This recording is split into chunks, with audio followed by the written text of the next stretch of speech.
La valutazione sulle tempistiche è una valutazione concreta che si può fare se si tratta di uniformare, però penso che in assenza di una legge termini perentori tu non li puoi dare. Puoi dare indicazioni, ma non è che tu puoi dire da oggi si istituisce che. Va fatta una valutazione sull'ipotesi di aggirare la bocciatura della legge sul fine vita approvando una delibera di giunta o emanando una circolare che detti i tempi di risposta delle ULS.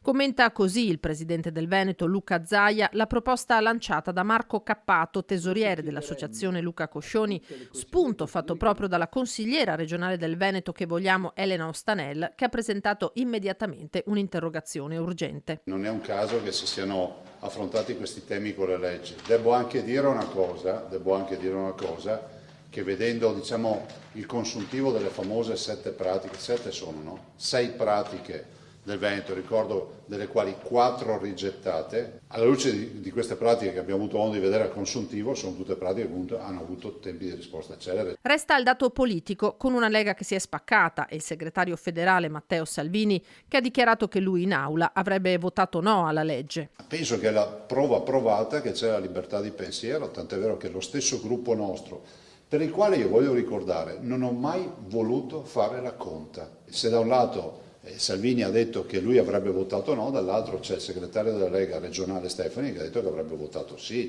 ma non ci vedo contrapposizioni, ci vedo diversità di visioni. Il vice segretario regionale Riccardo Barbisan legge in positivo questa pluralità di anime. Credo che la Lega abbia dato il miglior esempio in Consiglio regionale, proprio perché tutto quello che oggi si dice dei frazionamenti, chi sì, chi no, chi si è astenuto, eccetera, la Lega ha fatto presente che nel suo gruppo consigliare erano possibili tutti gli atteggiamenti. Quindi, sinceramente, io non mi metto tra coloro che fanno la caccia alle streghe tra chi ha votato sì e chi ha votato no. Ma per Giuseppe Paolin, segretario organizzativo del partito, andare in ordine sparso non ha giovato a nessuno. La questione secondo me doveva essere affrontata dalle segreterie sia regionale ma anche nazionale, non si può essere, cioè il problema va valutato e va dato una linea. Probabilmente uno degli errori è stato non affrontarlo prima questo. Dalla resa dei conti in Lega a quella nel Partito Democratico, nelle prossime ore i consiglieri regionali Dem si riuniranno alla presenza del segretario Andrea Martella per un confronto che si preannuncia duro dopo la scelta di Anna Maria Bigon